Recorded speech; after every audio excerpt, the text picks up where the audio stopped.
आज हम लोग एक आर्टिकल पढ़ेंगे। गैल्वेनोमीटर देखिए, इससे पहले आप पढ़ चुके हैं। गैल्वेनोमीटर को हिंदी में क्या बोलते हैं? धारा मापी।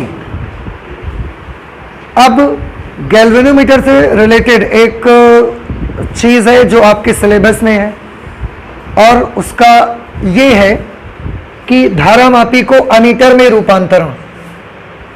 मतलब हम चाहते हैं कि हम धारा मापी को अमीटर की तरह काम यूज करें। धारा मापी क्या करता है? किसी भी वैद्युत परिपथ में वैद्युत धारा की उपस्थिति का पता लगाता है। उसका बहुत बड़ा रेंज नहीं होता मेजर करने का कि वो बहुत बड़ी करंट नाप लेगा, उसका इतना बड़ा रेंज नहीं होता। क्यों?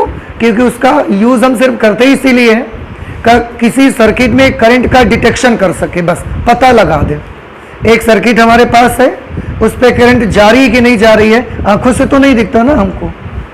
तो किसी सर्किट में करंट है या नहीं है, इसका पता लगाने के लिए हम एक डिवाइस यूज करते हैं, दैट इज गैल्वेनोमीटर, जिसे आप धारा मापी बोलते हैं। तो उसका वर्क मेन फंक्शन बस यही है कि वो सर्किट में तार को हम बीच में से काटेंगे, दोनों तरफ से धारा मापी को बीच में लगा देंगे, दोनों तार, और अगर उस सर्किट में करंट होगी तो उसका इंडिकेटर हमको दिखाएगा, पॉइंटर हमको शो करेगा, हम समझ जाएंगे कि इस सर्किट में करंट फ्लो हो रही है।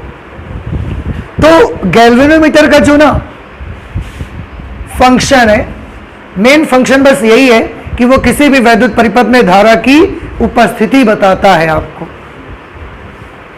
लेकिन अमीटर का मेन फंक्शन ये है कि वो सर्किट में करंट को नाप के देगा आपको कि इस सर्किट में कितनी करंट जा रही है। क्योंकि दोनों का जो बेसिक प्रिंसिपल है वो सेम है, चाहे आप गैल्वेनोमीटर का लेके देखेंगे या आप अमीटर का देखिए।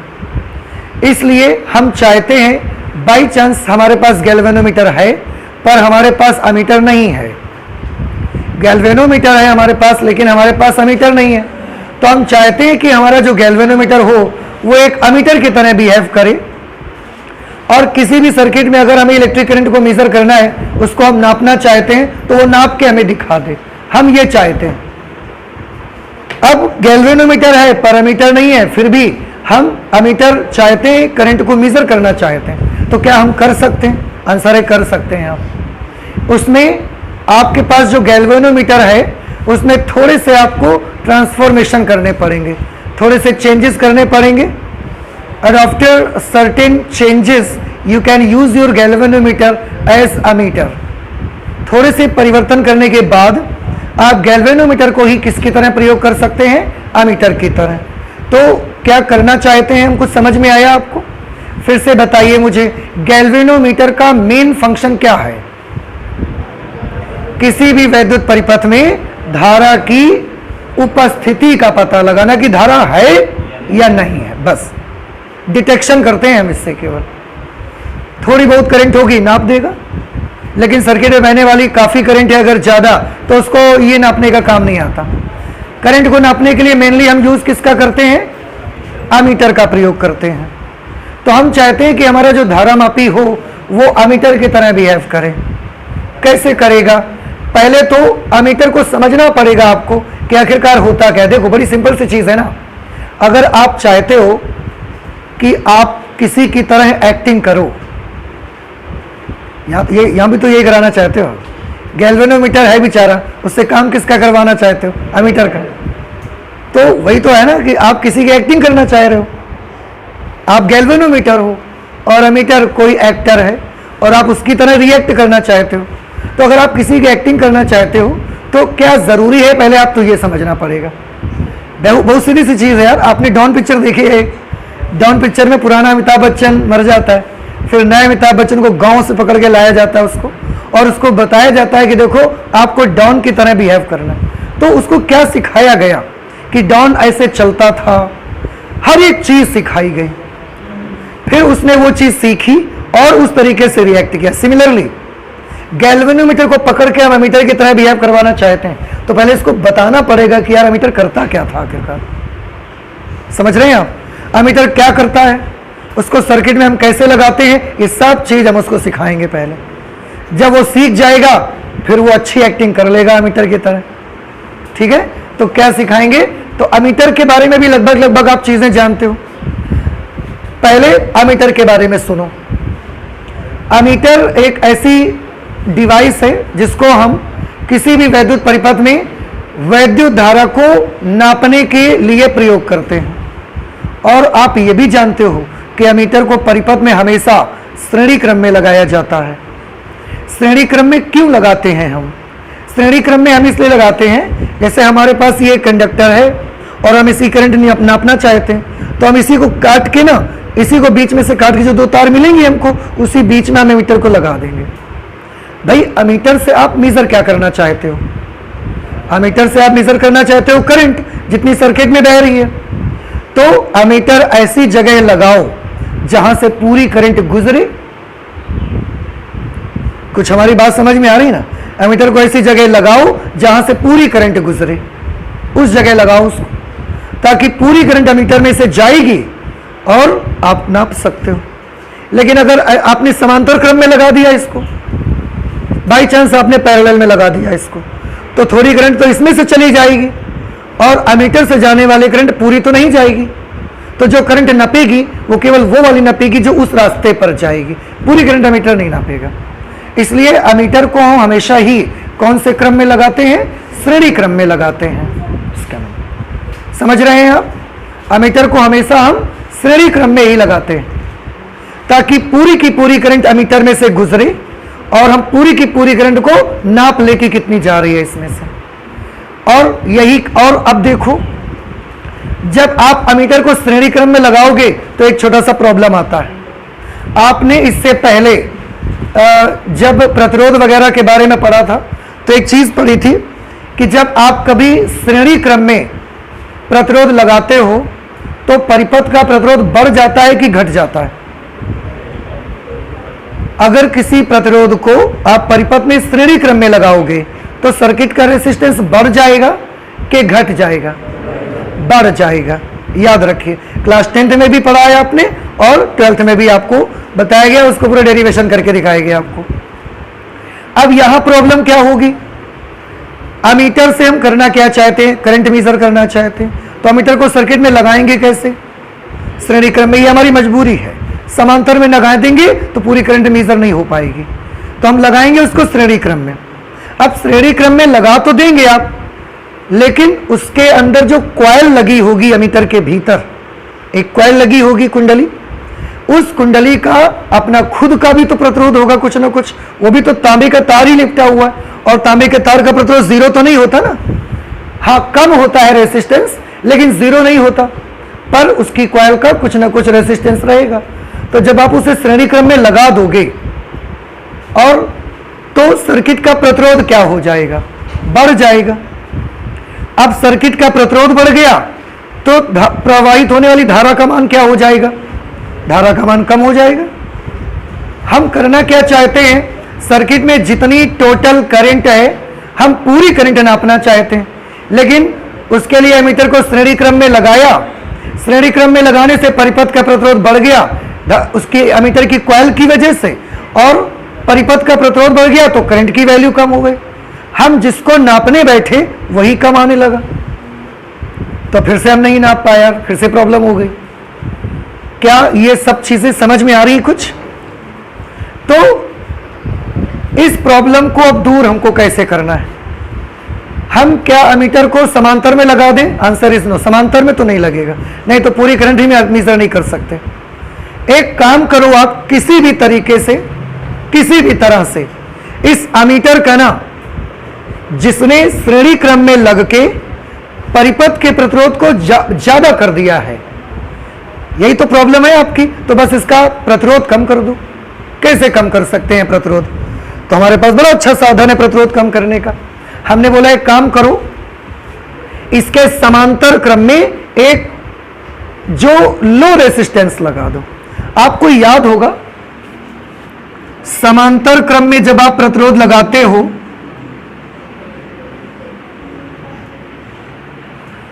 समांतर क्रम में जब आप प्रतिरोध लगाते हो, जैसे आपने यहां पर लगाया 5 ओम, 10 ओम, 2 ओम, और इसका तुल्य प्रतिरोध निकालोगे तो कितना आएगा? इसका तुल्य प्रतिरोध आएगा, इनमें से जो सबसे छोटा होगा उससे भी कम वैल्यू आएगी। अगर हम इसके स्थान पर, इनमें से किसी के भी स्थान पर उसको हटा के 0.1 ओम का रख देना, तो अब इस सर्किट का तुल्य प्रतिरोध 0.1 ओम से भी कम हो जाएगा।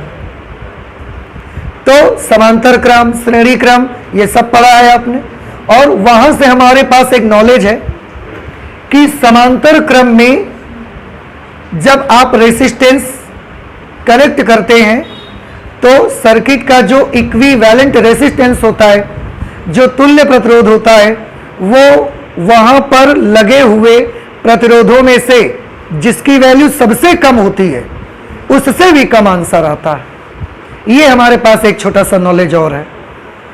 तो हम अमीटर का करना क्या चाहते हैं, प्रतिरोध घटाना चाहते हैं, तो हमने एक चालाकी कर दी। क्या कर दिया, उसके समांतर क्रम में एक लो रेसिस्टेंस लगा दिया। एक तो कहां पर लगाया, समांतर क्रम में।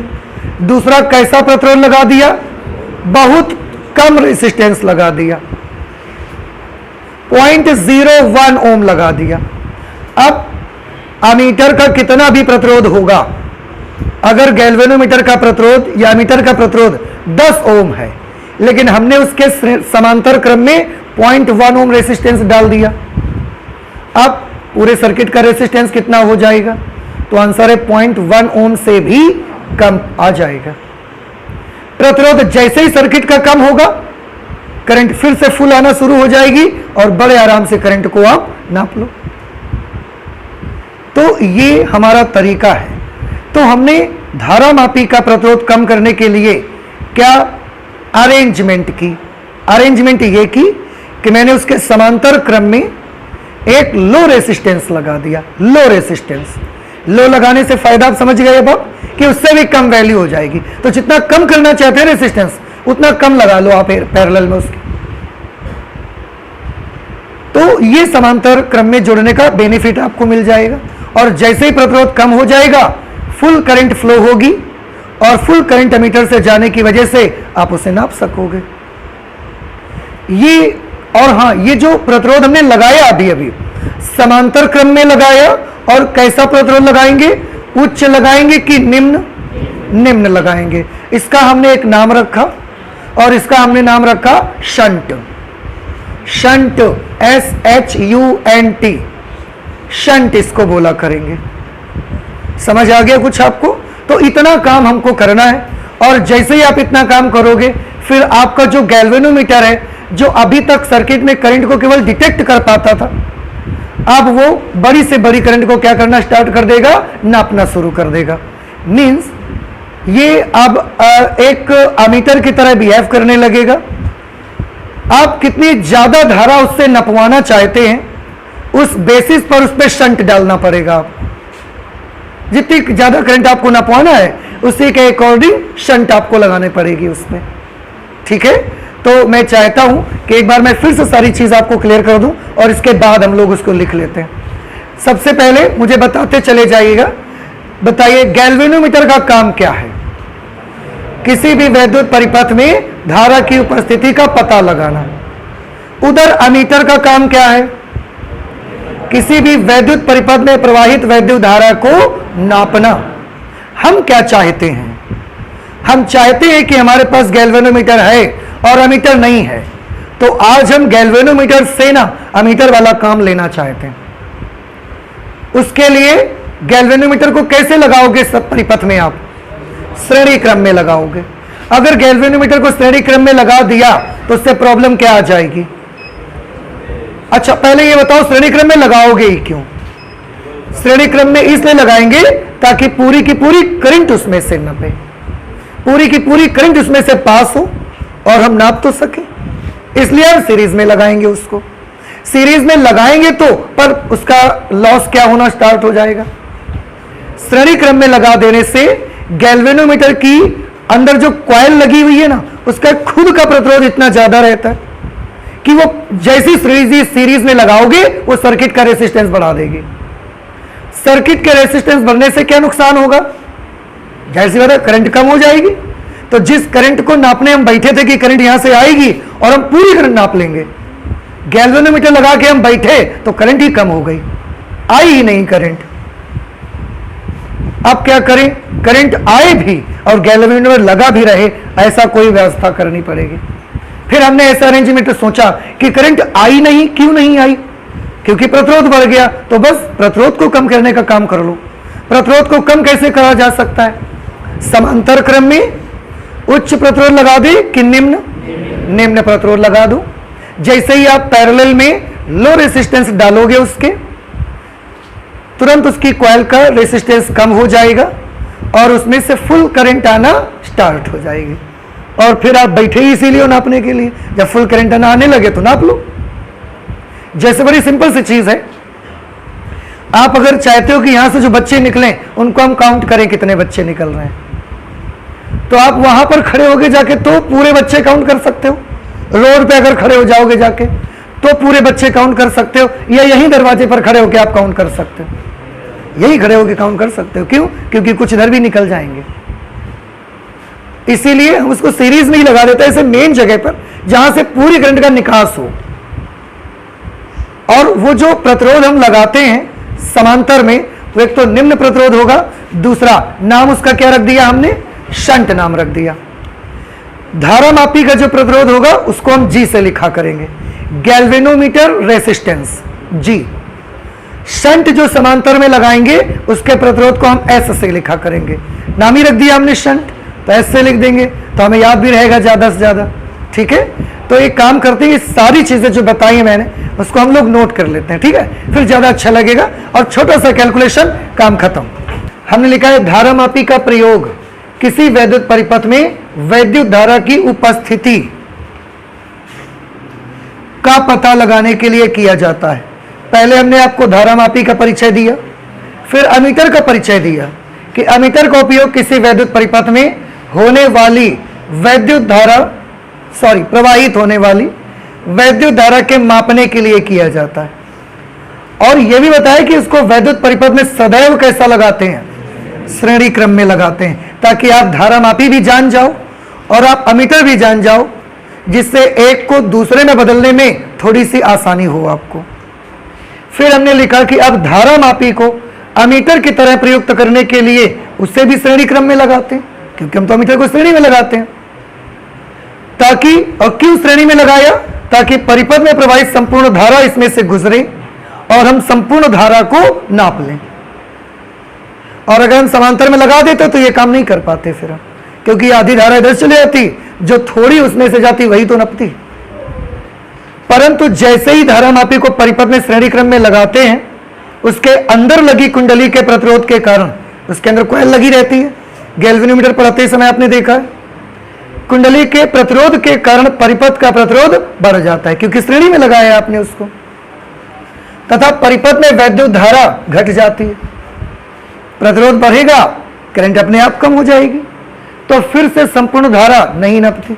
हम तो पूरी धारा नापने गए थे ना, पर करंट कम हो जाने के कारण पूरी करंट फिर नहीं नाप पाए हम, तो पूरी करंट इस बार आई नहीं रास्ते में। इसके लिए आवश्यक है कि धारामापी का प्रतिरोध कम किया जाए। भाई प्रतिरोध बढ़ जाने की वजह से तो पूरी करंट नहीं आई, तो प्रतिरोध कम कर लो। कैसे किया जाए? धारामापी के प्रतिरोध को कम करने के लिए उसकी कुंडली के समांतर क्रम में एक निम्न प्रतिरोध, अंडरलाइन कर लो इसको, ये बहुत इंपॉर्टेंट पॉइंट है। कभी कभी 1 मार्क क्वेश्चन आता है ऑप्शनल में, धारामापी को अमीटर की तरह प्रयुक्त करने के लिए उस लगाया जाता है, और 4 ऑप्शन है। समांतर क्रम में उच्च प्रतिरोध, समांतर क्रम में निम्न प्रतिरोध, श्रेणी क्रम में उच्च प्रतिरोध, श्रेणी क्रम में निम्न प्रतिरोध। 4 ऑप्शन हो गए। अब आपको पहचानना है कि इनमें से कौन सा सही होगा। समांतर क्रम में उच्च प्रतिरोध, और ये क्वेश्चन केवल 12th में नहीं, समांतर क्रम में निम्न प्रतिरोध, और ये क्वेश्चन केवल 12th में नहीं, कंपटीशन तक में पूछा जाता है। बहुत इंपॉर्टेंट क्वेश्चन। तो 1 मार्क क्वेश्चन भी आ सकता है, और आपका ये बड़े नंबर पे भी ये क्वेश्चन आपको मिल सकता है। समझ में आया? तो समांतर क्रम में निम्न प्रतिरोध लगा देते हैं। निम्न लगाने से उसका जो तुल्य प्रतिरोध आता है वो सबसे छोटे वाले से भी क्या हो जाता है, कम। इसीलिए तो हमने निम्न लगाया, लगा दिया जाता है। इसे क्या कहते हैं? शंट कहते हैं। और जब आप ऐसा कर दोगे तो जो धारा मापी होगी वो क्या काहे में बदल जाएगी, अमीटर में बदल जाएगी। इस प्रकार धारा मापी को अमीटर में परिवर्तित किया जा सकता है। समझ आ गया? तो ये तो हमने कुछ लाइंस नोट कर ली। अब इससे संबंधित एक छोटा सा कैलकुलेशन है, उसको भी कर लेते हैं हम लोग। थोड़ा ध्यान से देखिएगा आप। हमने मान लिया ये सर्किट का एक छोटा सा पार्ट है, सर्किट बहुत बड़ा है, मैंने सर्किट का एक छोटा सा पार्ट ले लिया और मुझे बोला गया कि यहां पर, यहां से यहां तक में करंट कितनी फ्लो हो रही है, वो करंट बताइए हमको, कितनी धारा बह रही है वो धारा बताओ। और हमारे पास अमीटर नहीं है, पर हमारे घर में गैल्वेनोमीटर है। हम क्या किए करेंगे, अब गैल्वेनोमीटर लेके आएंगे। ये नहीं कहेंगे कि नहीं भाई हमारे पास धारा मापी नहीं है तो हम नहीं नाप सकते, नहीं, आप गैल्वेनोमीटर लाइए, वो वर्क कर सकता है। यहां पर गैल्वेनोमीटर लाइए, तार को बीच में से काटिए, काट करके गैल्वेनोमीटर को यहां लगा दीजिए। गैल्वेनोमीटर जी, ये मान लिया कि जी क्या है, गैल्वेनोमीटर का प्रतिरोध, धारा मापी का प्रतिरोध। तो तार बीच में से हमने काटा और दोनों उसके जो टर्मिनल्स हैं उसमें हमने दोनों तार कनेक्ट कर दिए, एक जो यहां से जा रहा है, एक जो उधर जा रहा है उसको। इसके बाद हमने देखा क्या, क्योंकि गैल्वेनोमीटर का मेन फंक्शन तो करंट की प्रेजेंस को पता लगाना है, उसको डिटेक्ट करना है, नापना तो उसका काम है नहीं। तो ये धारा मापी ज्यादा करंट को नाप नहीं सकता। इसमें जो इंडिकेटर लगा है और जो स्केल लगा है, यहां पर स्केल लगा होगा, ऐसा ऐसा स्केल लगा हुआ है।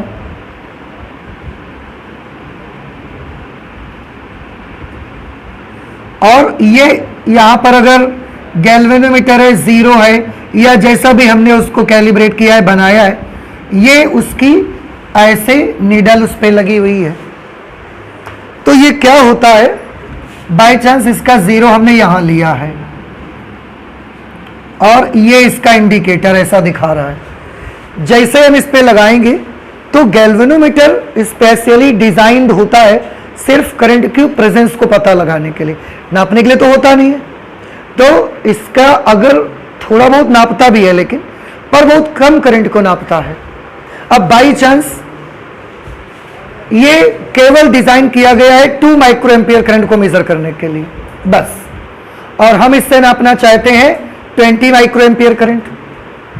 गैल्वेनोमीटर किस लिए डिजाइन है, केवल 2 माइक्रो एम्पियर बस, उससे हमें पता लग जाएगा धारा है कि नहीं सर्किट में, और क्या करना है, उसका कोई काम तो है नहीं। लेकिन हमने आज उसको कहां लगा दिया है, 20 माइक्रो एम्पियर करंट बह रही है और वहां मैंने उसको लगा दिया, या 5 एम्पियर बह रही है और वहां लगा दिया हमने उसको। क्या होगा आप बता सकते हैं, क्या होगा उसका? एक्चुअली उसका होगा ये कि ये केवल ज्यादा से ज्यादा कितना नाप सकता था, 2 माइक्रो एम्पियर।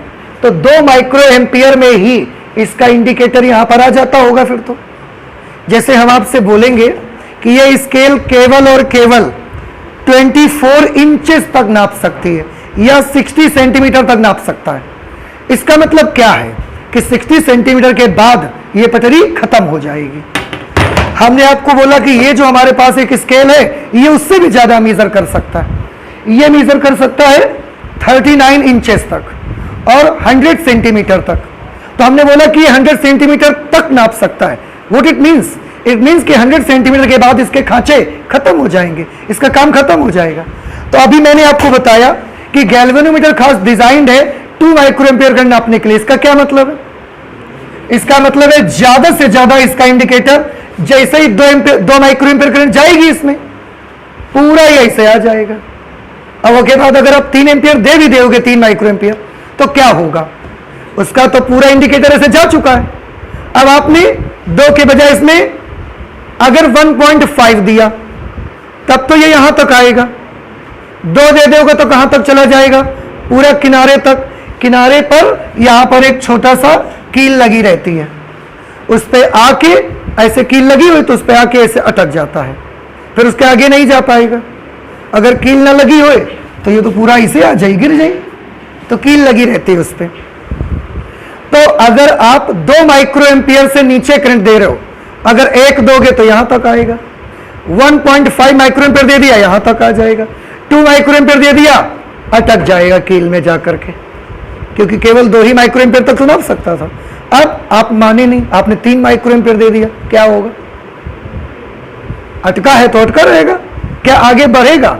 नहीं जाएगा। आपने 4 माइक्रोएम्पियर दे दिया, नहीं जाएगा।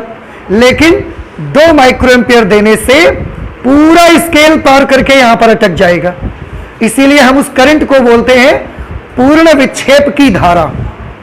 जितनी करंट से इसका पॉइंटर पूरा ऐसे चल जाएगा, उसको हम बोलते हैं पूर्ण विक्षेप वाली धारा। इसके ऊपर अगर आप करंट दोगे तो आप कुछ नहीं देख पाओगे, वो वहीं का वहीं अटका रखा रहेगा। बस ऐसे आप 3 दे दो, 5 दे दो, 10 दे दो, कोई फर्क पड़ने वाला नहीं है, वो वहीं अटका रहेगा। तो अब आपको समझ में आ रही है कि गैल्वेनोमीटर एक स्पेशल करंट के लिए डिजाइंड होगा। उससे ज्यादा करंट अगर आप उस पर भेजना स्टार्ट कर दोगे तो उतनी करंट तक तो तुरंत क्या हो जाएगा, यहां चला जाएगा और उसके आगे कुछ नहीं कर सकता वो। हमने इस सर्किट में टोटल करंट भेजी है I, क्योंकि हम I करंट को नापना चाहते हैं, और हमारा जो गैल्वेनोमीटर है वो केवल और केवल IG के बराबर करंट के लिए डिजाइंड है।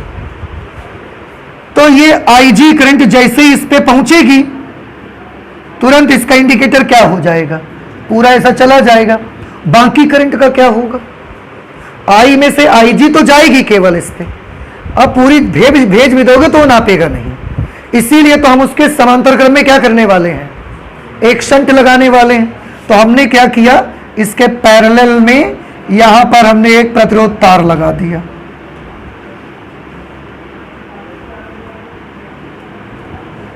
ये एक प्रतिरोध तार लगा दिया।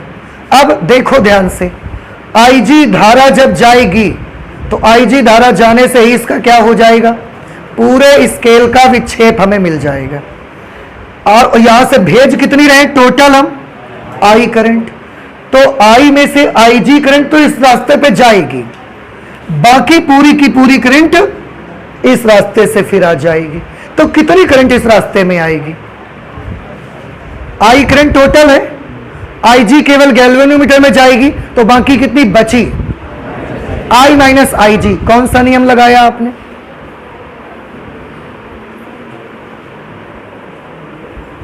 किरचॉफ का पहला नियम। जंक्शन पर किरचॉफ का पहला नियम लगाया। I करंट आने वाली है और इस जंक्शन से जाने वाली कितनी धाराएं हैं? 2। तो जाने वाली धाराओं का जोड़ जंक्शन की ओर आने वाली धारा के बराबर होना चाहिए। हमने वो रूल लगा दिया, तो इस रास्ते में कितनी करंट जाना शुरू हो गई? I minus IG। ये जो शंट लगाया है इसका प्रतिरोध हम मान लेते हैं कितना है, S, और G क्या है, गैल्वेनोमीटर का प्रतिरोध। तो इससे IG करंट चली जाएगी, इसमें से I माइनस IG आएगी, और जब दोनों यहां जंक्शन पर मिलेंगी तो फिर से I करंट चली जाएगी। इस तरह से हम I करंट को भी इसकी मदद से क्या कर सकते हैं, नाप सकते हैं। तो यहां कुछ सिंबल हमने यूज किए, देखो ये समझ में आ गया आपको। और ये प्रतिरोध कैसा लगाएंगे, इसी का नाम बेटा क्या है, इसी का नाम शंट है। ये प्रतिरोध कैसा है, समांतर में लगा है और निम्न प्रतिरोध है। तो यहां जो सिंबल हमने यूज किए हैं, क्या वो सिंबल आपको पता चले? जैसे सबसे पहले मुझे बताओ G क्या चीज है, गैल्वेनोमीटर का प्रतिरोध।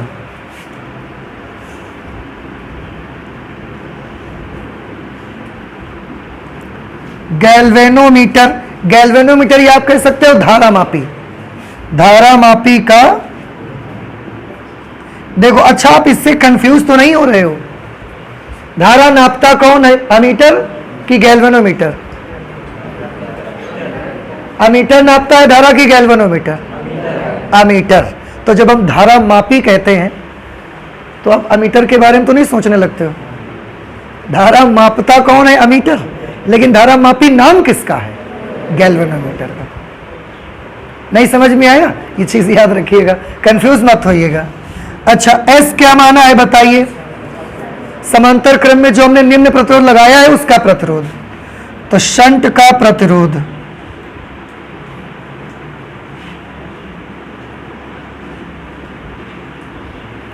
ठीक है। IG क्या चीज है बता सकते हैं आप? IG वो वाली करंट है जितनी धारा देने से गैल्वेनोमीटर का इंडिकेटर पूरा का पूरा इधर चला जाता है। तो IG वो धारा है जिससे धारा मापी के पूरे स्केल का विक्षेप हमें मिलता है। तो इसके लिए हम क्या लिखेंगे? वह धारा जिससे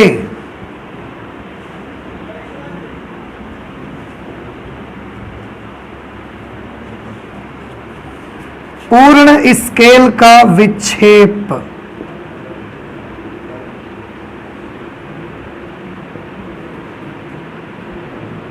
प्राप्त होता है।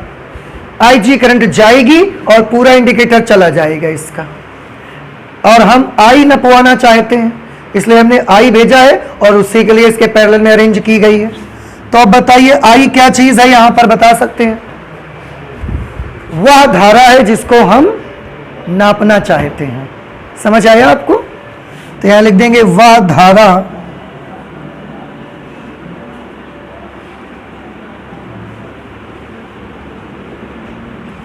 जिसे हम नापना चाहते हैं। ये 4 सिंबल्स का हमने यूज किया, G, S, IG और I। ये याद रखिएगा, जब आप न्यूमेरिकल लगाओगे सिंबल्स आपके काम आएंगे। मैं एक बार फिर से बता दूं, गैल्वेनोमीटर का प्रतिरोध कैपिटल G, शंट का प्रतिरोध कैपिटल S। IG किस करंट को रिप्रेजेंट करेगी? उस करंट को रिप्रेजेंट करेगी जिसको अगर हम गैल्वेनोमीटर में फ्लो कर दें तो पूरे स्केल का विक्षेप हमें मिल जाता था। I किस करंट को रिप्रेजेंट करेगी? उस करंट को रिप्रेजेंट करेगी जिसे आप मेजर करना चाहते हैं, जिसे आप नापना चाहते हो। ठीक है, तो आप ये नोट कर लो। अब इससे रिलेटेड बस छोटा सा एक कैलकुलेशन है, उसको हम लोग कर लेते हैं। ये फिगर सबको समझ में आया कि नहीं आ गया? गैल्वेनोमीटर के समांतर में शंट लगाना है आपको, ठीक है। उससे IG करंट तो इसमें जाएगी, बाकी I माइनस IG शंट से होकर गुजर जाएगी। आप नोट कर लीजिए, कैलकुलेशन कर देते हैं फिर हम। सारे सिंबल भी आप समझ गए। अब इससे रिलेटेड क्या कैलकुलेशन है? जैसे ये तो हमने आपको बता दिया कि जाओ और गैल्वेनोमीटर के समांतर क्रम में एक निम्न प्रतिरोध लगा के आओ। उससे क्या होगा कि हमारा गैल्वेनोमीटर मीटर की तरह काम करना शुरू कर देगा। पर आप ये तो पूछोगे कि हम जो समांतर क्रम में निम्न प्रतिरोध लगाएंगे तो कितना लगाएंगे? 0.1 ओम लगाएं, 0.01 ओम लगाएं, कितना लगा दें?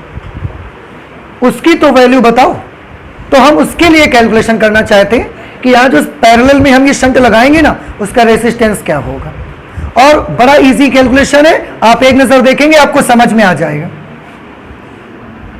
इन दो बिंदुओं के बीच, ध्यान से देखो, इन दो बिंदुओं के बीच 2 रास्ते हैं करंट के। एक करंट का ये रास्ता है और एक करंट का ये रास्ता है। अगर किन्हीं 2 बिंदुओं के बीच करंट के 2 रास्ते हैं, 3 रास्ते हैं, 4 रास्ते हैं, तो वो सब काहे में माने जाते हैं? कौन से क्रम में माने जाएंगे? समांतर में है।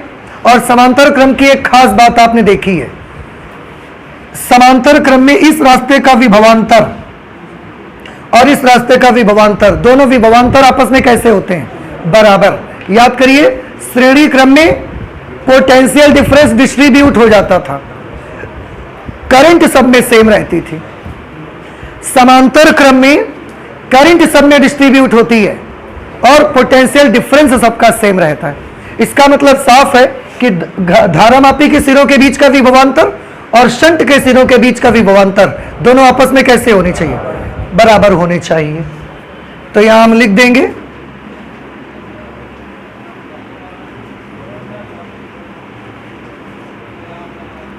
क्योंकि धारामापी G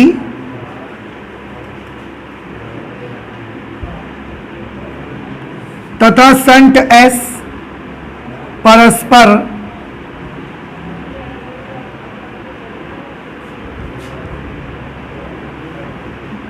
समांतर क्रम में है, इसलिए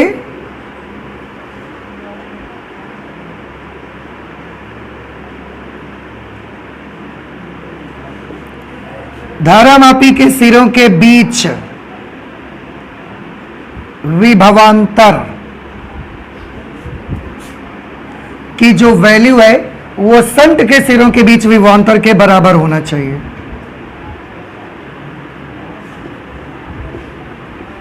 शंट के सिरों के बीच विभवांतर। अच्छा, विभवांतर हमको निकालना है तो विभवांतर का फॉर्मूला क्या होता है? V is equal to I into R, current into resistance. क्या फॉर्मूला होता है अमन भैया? विभवांतर बराबर करेंट इंटू रेसिस्टेंस। ठीक है, इधर ध्यान से देखो। तो धारामापी के सिरों के बीच का विभवांतर अगर चाहिए तो आपको धारा गुणे प्रतिरोध करना पड़ेगा। ठीक, बताओ धारामापी के सिरों के बीच का विभवांतर कितना लेंगे? तो फिर हम धारामापी में जो करंट जा रही है वो करंट ले लो और उसका प्रतिरोध ले लो। तो धारामापी कितनी की धारा जा रही है? आई जी। प्रतिरोध कितना है? जी। तो हम यहां पर क्या ले लेंगे? आई जी इंटू जी। नहीं समझ में आया? अब यहां क्या लिखना है? इधर की तरफ राइट साइड पे शंट के सिरों के बीच का विभवांतर, उसको कैसे निकालोगे? फिर से धारा गुणे प्रतिरोध। तो शंट वाले रास्ते पे धारा कितनी जा रही है? आई माइनस आई जी। प्रतिरोध कितना है? एस। तो यहां पर कर देंगे आई minus I G into S. हमको क्या चाहिए? एस की वैल्यू। तो आप एस निकाल लो, ये चीज मल्टीप्लीकेशन में तरह के डिवाइड में आ जाएगी। S is equal to I G upon I minus I G into G. ये फॉर्मूला है जिसके हेल्प से आप ये पता लगा सकते हो कि जो हम यहां पर शंट लगाएंगे उसकी वैल्यू क्या होनी चाहिए, वहां से आप मालूम कर सकते हो। इस फॉर्मूले पे आए हुए जितने भी राशियां हैं शायद सबके सिंबल्स आपको मालूम है और अभी तो यहां लिखे भी हैं फिलहाल। क्या बता सकते हैं कैपिटल जी क्या चीज है? धारामापी का प्रतिरोध आई जी, वो धारा जिससे धारामापी के संपूर्ण स्केल का विक्षेप हमें मिलता है। आई क्या चीज है? वह धारा जिसे हम नापना चाहते हैं। ठीक है, और एक छोटी सी चीज है, बस आ गया ये। एक छोटी सी चीज और है कि जब हम ऐसा करते हैं उस स्थिति में गैल्वेनोमीटर का टोटल प्रभावी प्रतिरोध कितना हो जाता है? इस स्थिति में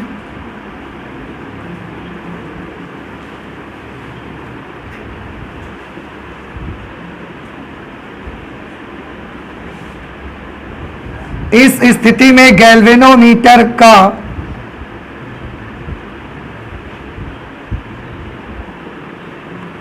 प्रभावी प्रतिरोध अगर हम उसको R से लिख लें क्या होगा बता सकते हैं? देखो इसका तो G है और इसके समांतर में शंट लगा है, तो जब दो प्रतिरोध समांतर क्रम में लगे होंगे तो तुल्य प्रतिरोध कैसे निकालते हैं आप? G into S upon G plus S. याद करिए R1 R2 अगर दो प्रतिरोध समांतर में लगे होंगे तो तुल्य प्रतिरोध कैसे निकालते थे? R1 into R2 upon R1 plus R2। तो यहाँ G और S समांतर में लगे तो G into S upon G plus S ऐसे लगा देंगे हम। समझ आ रहे हैं आपको? तो इस तरह से धारामापी का अमीटर में रूपांतरण हमने कंप्लीट कर लिया है। ये फॉर्मूला याद रखिएगा, न्यूमेरिकल्स में यही फॉर्मूला आपके काम आएगा। ठीक है, आप इसे नोट कर लीजिए। इसके बाद हम ये देख लेते हैं कि धारामापी को वोल्ट मीटर की तरह से अगर कभी प्रयोग करना पड़े तो क्या कर सकते हो, और करोगे तो कैसे करोगे? आंसर है कर सकते हैं, कैसे करेंगे ये हमको देखना है। आप प्लीज जल्दी से नोट कर लें इससे।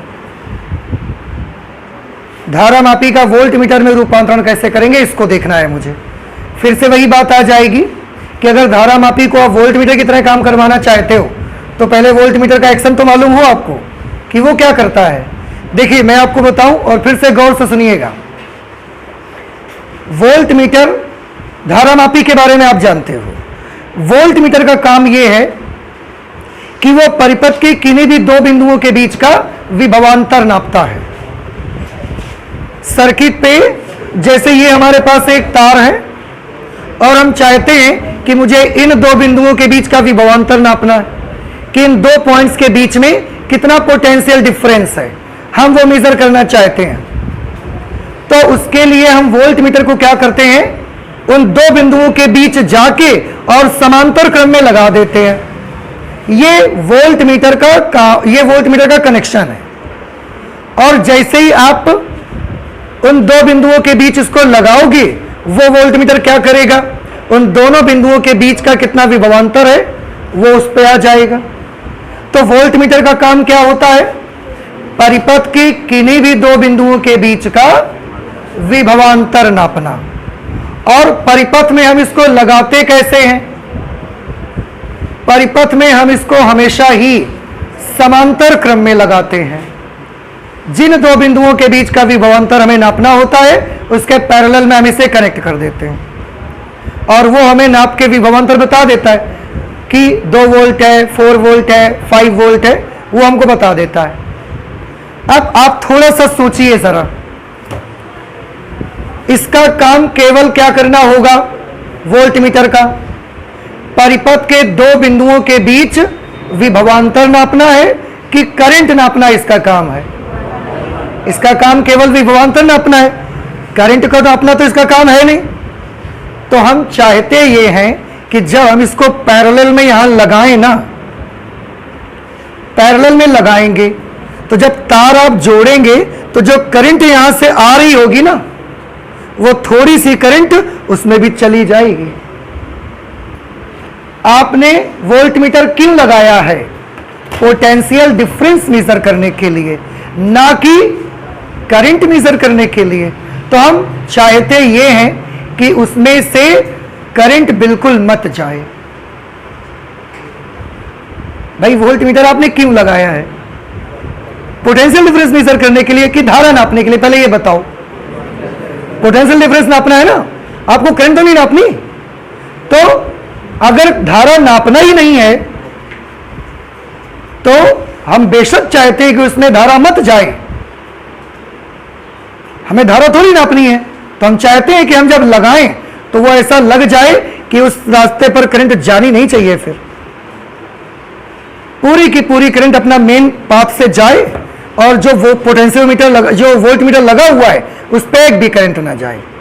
धारा की हमको आवश्यकता ही नहीं है, क्योंकि हम तो विभवांतर नापना चाहते हैं।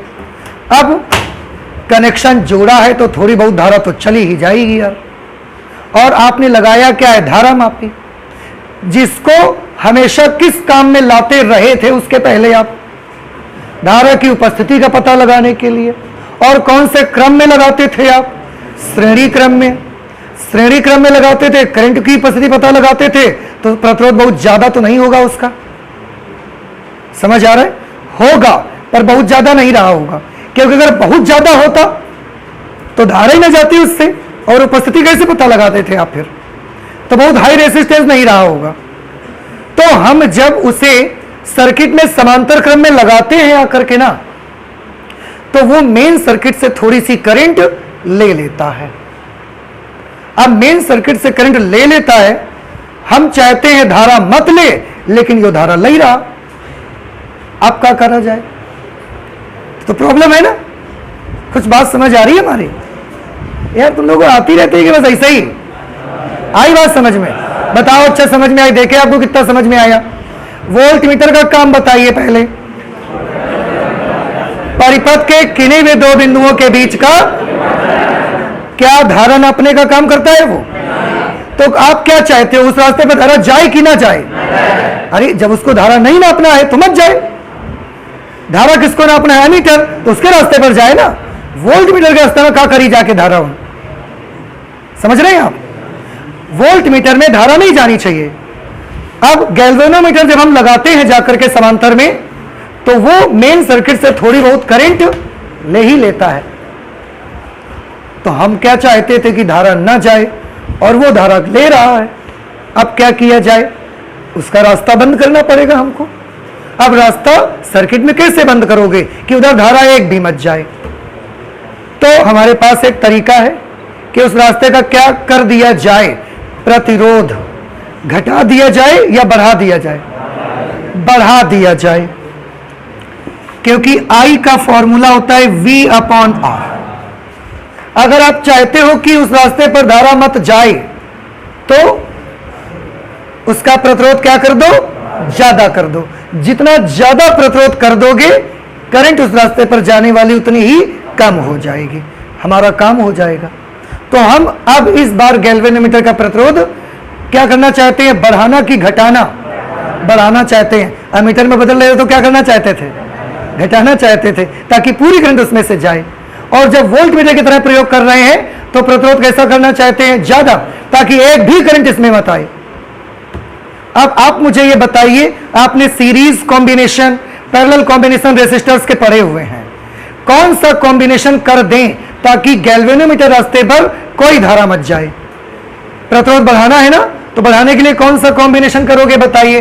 समांतर की श्रेणी क्रम संयोग करेंगे। देखो ये क्या है, ये है हमारा मेन सर्किट जिसमें अपना कुछ करंट जा रही थी। हमने इसके इन दो बिंदुओं के बीच का विभवांतर नापना चाहा और ले जाकर अपने गैल्वेनोमीटर को इन दोनों बिंदुओं के बीच में लगा दिया हमने। जैसे ही हमने इन दो बिंदुओं के बीच लगाया तो हमारा मकसद था कि पोटेंशियल डिफरेंस नापे, लेकिन इसने तो अपनी कलाकारी शुरू कर दी, मतलब थोड़ी धारा लेना स्टार्ट कर दिया इसने भी, जबकि हम चाहते हैं कि इस रास्ते पर कोई करंट मत जाए, लेकिन इसने थोड़ी करंट लेना स्टार्ट कर दिया। अब ऐसी सिचुएशन पर हम चाहेंगे कि इसमें धारा ना जाए तो मुझे इसका क्या करना पड़ेगा, प्रतिरोध बढ़ाना पड़ेगा। प्रतिरोध बढ़ाने के लिए हम इसके श्रेणी क्रम में एक प्रतिरोध लगा देंगे, क्योंकि श्रेणी क्रम में प्रतिरोध लगाने से प्रतिरोध बढ़ जाता है। लेकिन अभी भी पूरा काम नहीं बनेगा। श्रेणी क्रम में प्रतिरोध लगाओ तो बात यह आती कि निम्न प्रतिरोध लगाया जाए कि उच्च लगाया जाए। तो फिर से सीरीज कॉम्बिनेशन याद करो। अगर हमने दो प्रतिरोध ऐसे लगाए हैं, एक की वैल्यू 2 ओम है और एक की वैल्यू 100 ओम है, तो इस पूरे कॉम्बिनेशन का इक्विवेलेंट रेजिस्टेंस कितना आता है? इस पूरे कॉम्बिनेशन का तुल्य प्रतिरोध कितना आएगा? आंसर है जो दोनों में सबसे बड़ा होगा उससे भी ज्यादा आती है उसकी वैल्यू। R1 प्लस R2 करके देखो 102 आ जाएगा, आएगा। जैसे समांतर में क्या था कि जितने प्रतिरोध वहां लगे होते हैं उनमें से जो सबसे छोटा होता है उससे भी कम वैल्यू आती है। ऐसे सीरीज में जितने भी प्रतिरोध लगे होते हैं उनमें से जो सबसे बड़ी वैल्यू का प्रतिरोधक होता है उससे भी बड़ा मान उसका आता है। तो हम चाहते हैं कि प्रतिरोध क्या किया जाए, बढ़ाया जाए, तो हम बड़े से बड़ा रेजिस्टेंस लगाएंगे ताकि जब दोनों का कॉम्बिनेशन बने तो उसकी वैल्यू बड़े वाले से भी कैसी निकल जाए, ऊपर निकल जाए।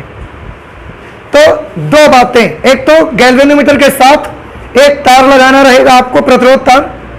कैसे, समांतर में कि श्रेणी में? श्रेणी में। दूसरा, उच्च प्रतिरोध लगाना है कि निम्न प्रतिरोध? उच्च प्रतिरोध लगाएंगे इस बार हम, ठीक है। तो गैल्वेनोमीटर को एक किनारे कर दो,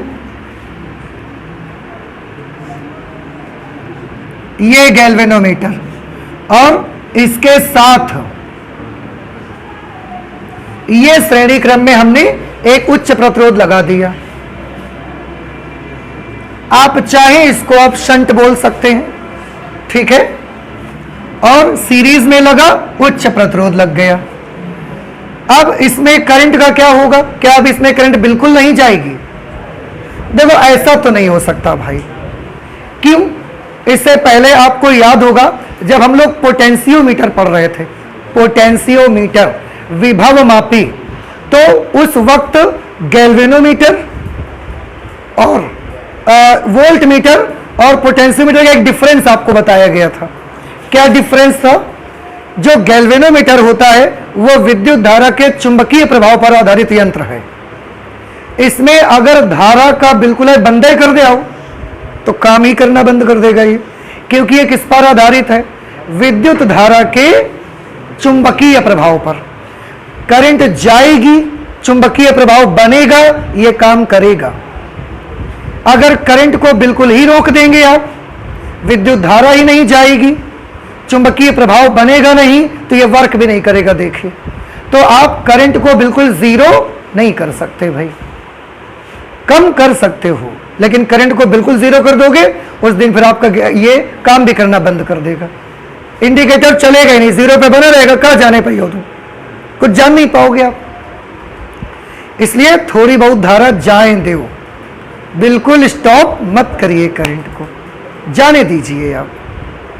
हम सिर्फ करंट को क्या कर सकते हैं, कम से कम कर सकते हैं।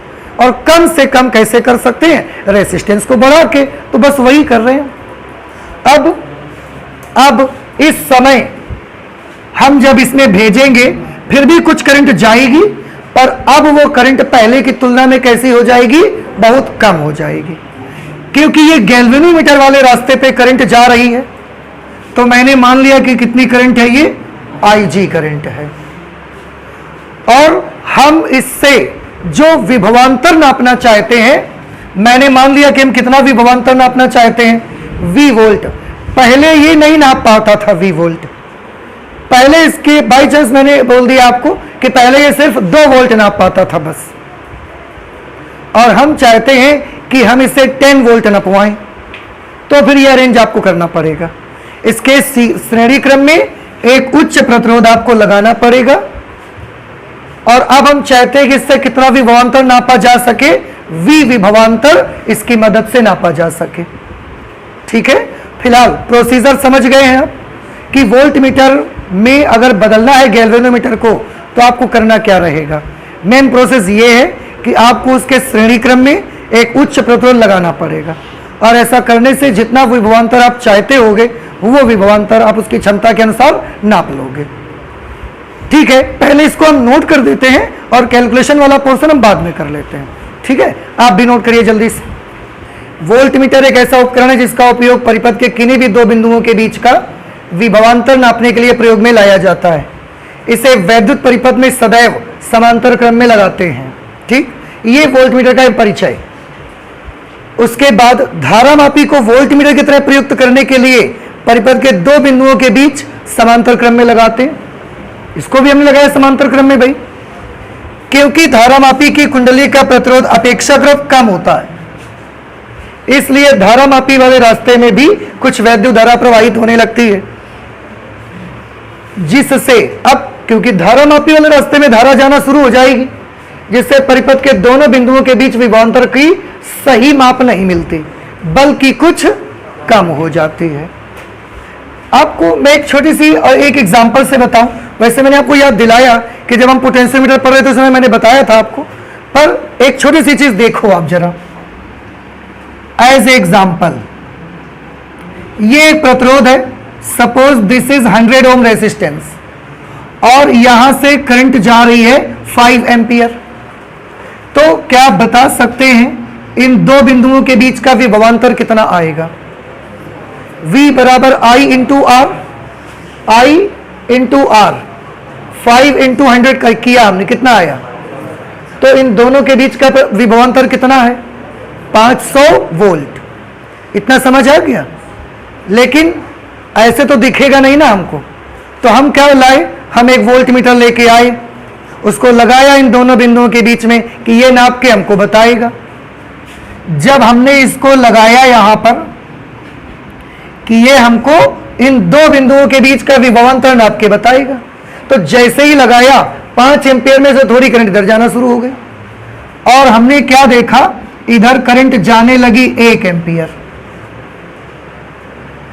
टोटल कितनी करंट आ रही थी? 5 एम्पियर। गैल्वेनोमीटर वाले रास्ते में कितनी जाने लगी? 1 एम्पियर।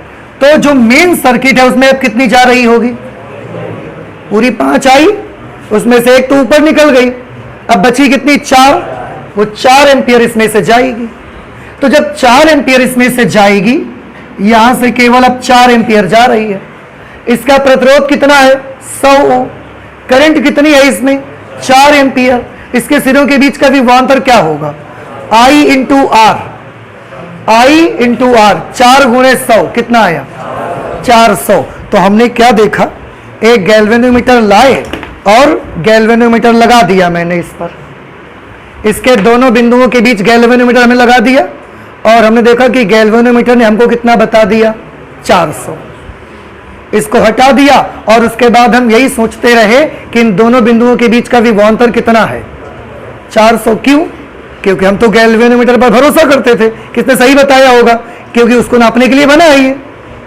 लेकिन उसने हमको कितना बताया, 400, पर एक्चुअली इन दोनों के बीच का कितना है, 500। तो हम तो उस आधार पर काम करेंगे कि इन दोनों के बीच का पोटेंशियल डिफरेंस कितना है, 400। बल्कि ओरिजिनल में कितना आ रहा है, 500। तो ये रीडिंग गलत हो रही है ना, ये प्रॉब्लम होती है। हम क्या चाहते हैं कि इधर ये 1 एम्पियर करंट जाने लगी ना, उधर मत जाए। अब मैंने इधर लगा दिया एक शंट, वो भी हाई रेसिस्टेंस का। जब हाई रेसिस्टेंस शंट लगा देंगे तो इधर वाली धारा क्या बंद हो जाएगी जाना, बंद नहीं हो जाएगी, पर क्या हो जाएगी, कम हो जाएगी।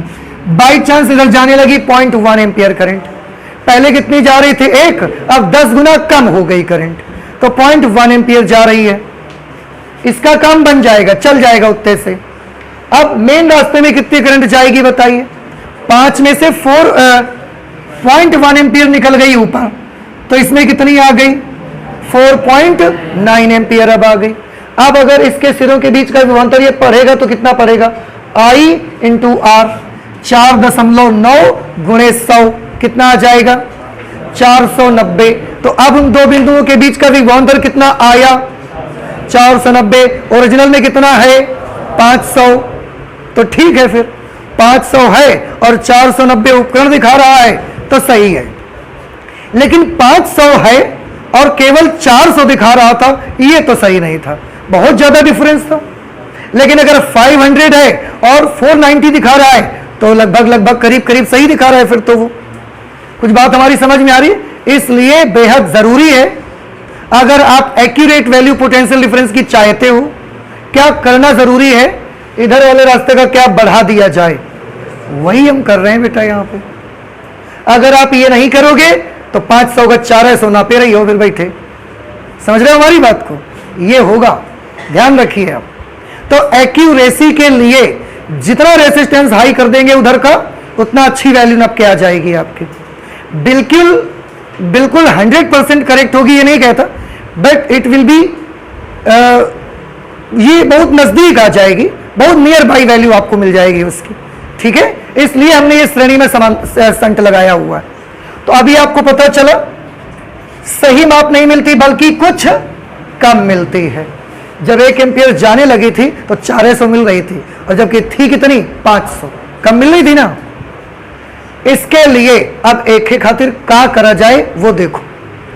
आवश्यक है कि धारा मापी वाले रास्ते पर वैद्युत धारा बहुत कम प्रवाहित हो। देखो, बिल्कुल ना प्रवाहित होगी तो काम ही बंद हो जाएगा।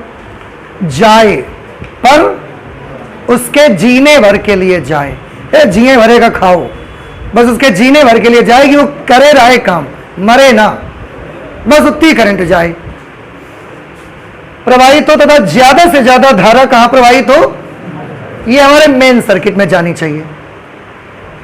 अतः हमें धारा मापी वाले रास्ते का प्रतिरोध कैसा कर देना चाहिए, बहुत उच्च कर देना चाहिए। यह काम तभी हो सकता है।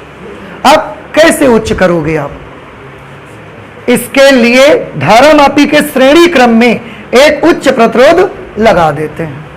अब धारा मापी के श्रेणी क्रम में उच्च प्रतिरोध लगा दिया, धारा मापी का प्रतिरोध बाई चांस अगर मान लिया हमने, कुछ भी मान लिया, धारा मापी का प्रतिरोध है 2 ओम और हमने इसके श्रेणी क्रम में लगा दिया 100 ओम, तो अब धारा मापी वाले रास्ते का टोटल रेसिस्टेंस कितना हो जाएगा, 102 ओम।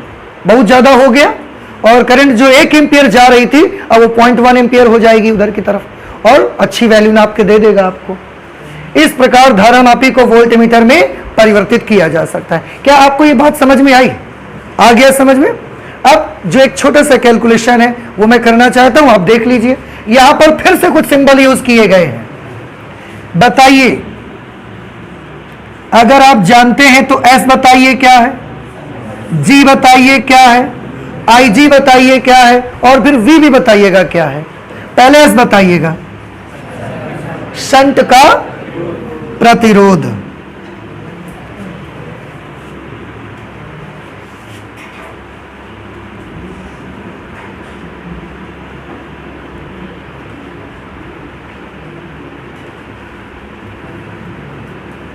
और जी क्या चीज है, वेरी गुड। गैल्वेनोमीटर की कुंडली का प्रतिरोध वैसे होता है, पर क्योंकि अब सब लोग समझते हो तो हम गैल्वेनोमीटर का ही प्रतिरोध लिख देते हैं सीधे।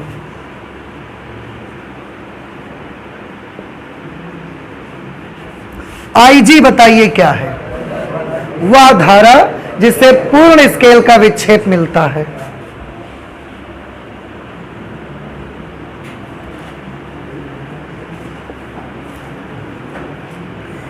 या पूरे स्केल का लिख सकते हो, पूरे पैमाने का लिख सकते हो, पूरे पैमाने का विक्षेप मिलता है।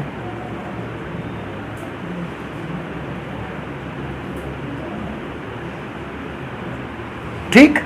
और एक जो V लिख रखा है यहां पर, ये क्या चीज है? ये वो विभवांतर है बेटा जिसे हम नापना चाहते हैं। ठीक है, ये वो विभवांतर है।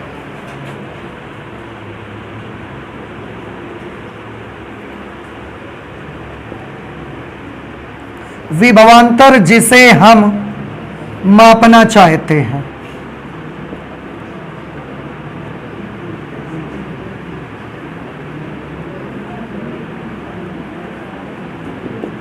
ठीक है।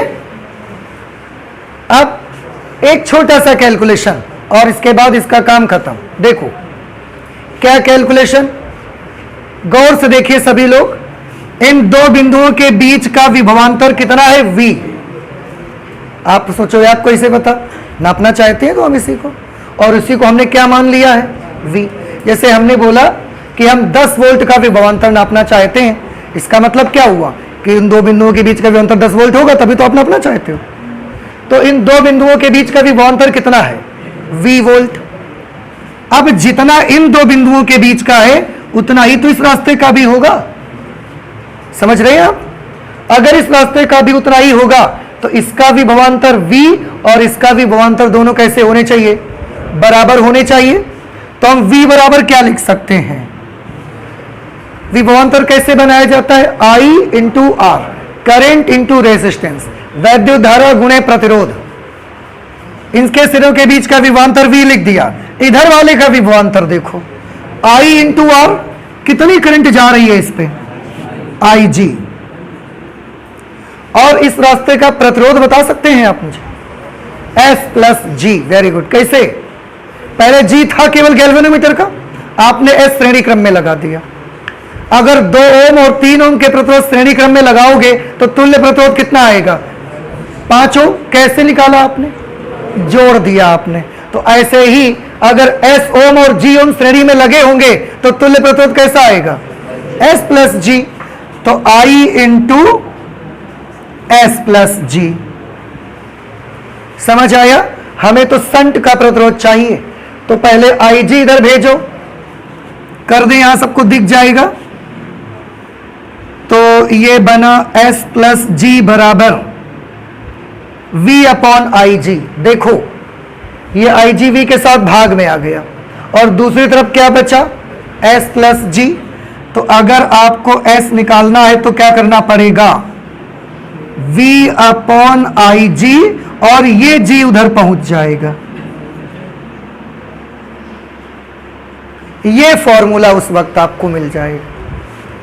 तो अगर V वोल्ट विभवांतर नापना चाहते हैं गैल्वेनोमीटर से, तो आपको उसके श्रेणी क्रम में उच्च प्रतिरोध लगाना पड़ेगा। और कितने ओम का? तो आंसर है V upon IG minus G ओम के बराबर का रेसिस्टेंस आपको सीरीज में लगाना पड़ेगा उस पर। ठीक है, आप इसको नोट कर लीजिए। इसके बाद ये आर्टिकल खत्म हो गए। अब हम चाहें तो इस पर बेस्ड 2-4 न्यूमेरिकल कर सकते हैं। ठीक है, तो आप इसे जल्दी से नोट करें। हाँ, एक छोटी सी चीज और है, हम आपको बताना चाहते हैं लेकिन बिना नोट किए नहीं। पहले नोट करो, अमीटर में क्या आपकी इच्छा रही कि अमीटर का प्रतिरोध कैसा होना चाहिए? कम से कम हम तो चाहते हैं कि अमीटर का प्रतिरोध बिल्कुल 0 रहे। हम तो ये चाहते हैं। क्या होगा उससे? अगर 0 होगा तो पूरी करंट एकदम आएगी, एक बूंद करंट इधर से उधर नहीं जाएगी, पूरी हम नाप लेंगे। लेकिन ऐसा नहीं कर सकते हम लोग, है ना? तो अमीटर के प्रतिरोध में हम कितना चाहते हैं होना चाहिए? 0।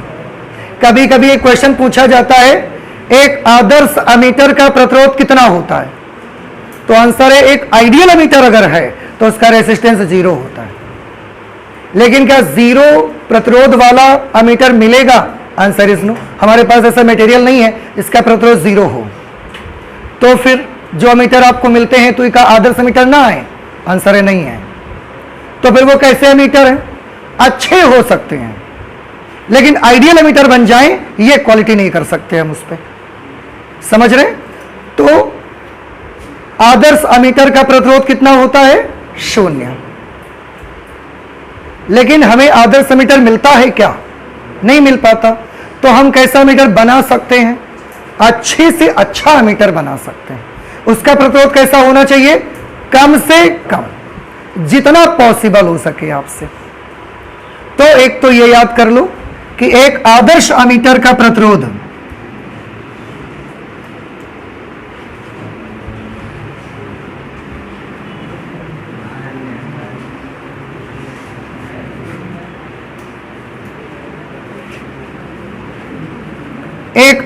एमीटर का प्रतिरोध कितना होता है?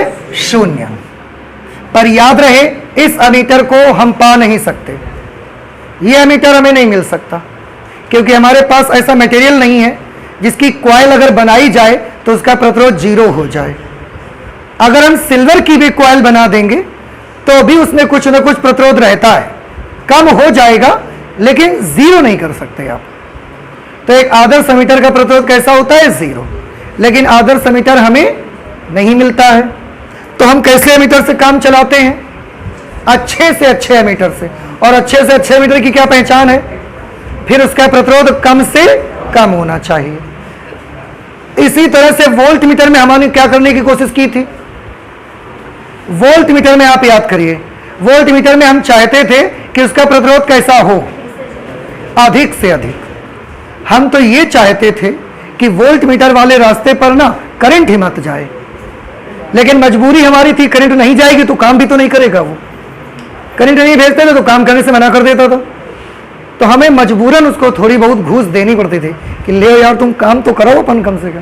तो थोड़ी बहुत करंट हमको देनी पड़ती है उसको मजबूरन, इट्स अवर कंपल्सेशन। हम खुशी होकर नहीं देते उसको। पर actually what we want, actually हम चाहते क्या है? हम चाहते हैं कि वोल्ट मीटर वाले रास्ते पर एक भी करंट मत जाए। और ऐसा कब हो सकता है? जब वोल्ट मीटर का प्रतिरोध कैसा हो? अनंत। अनंत प्रतिरोध होगा तो करंट 0 हो जाएगी। इसलिए एक आदर्श वोल्ट मीटर का प्रतिरोध कितना होना चाहिए? इन्फिनिटी। इसको भी लिख लीजिए, एक आदर्श वोल्ट मीटर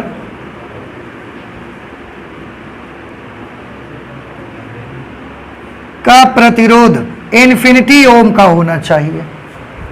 इन्फिनिटी ओम का अगर आपके पास वोल्ट मीटर हो, ऐसा कोई मटेरियल हो जिसका प्रतिरोध अनंत हो, फिर उसकी कॉइल हम बनाएंगे और उसकी कॉइल को हम वोल्ट मीटर में लगाएंगे। और उस वोल्ट मीटर से जब आप नापने जाएंगे ना तो उस रास्ते पर बिल्कुल भी करंट नहीं जाएगी, पूरी की पूरी करंट मेन सर्किट से जाएगी। और जब पूरी करंट मेन सर्किट से जाएगी तो पूरा विभवांतर भी तो नपेगा, जो कि अभी जब बहुत कम कर पाए थे तो 490 नाप रहे थे हम 500 की जगह पर, फिर उसमें पूरा पूरा 500 ही नप जाएगा आपका। तो ये दो चीजें भी आप याद कर लीजिए, ठीक है, कि एक आदर्श एमीटर का प्रतिरोध 0 होना चाहिए और एक आदर्श वोल्ट मीटर का प्रतिरोध इन्फिनिटी होता है। ठीक है, आप नोट करें। इसके बाद हम इस पर बेस्ड कुछ न्यूमेरिकल करते हैं।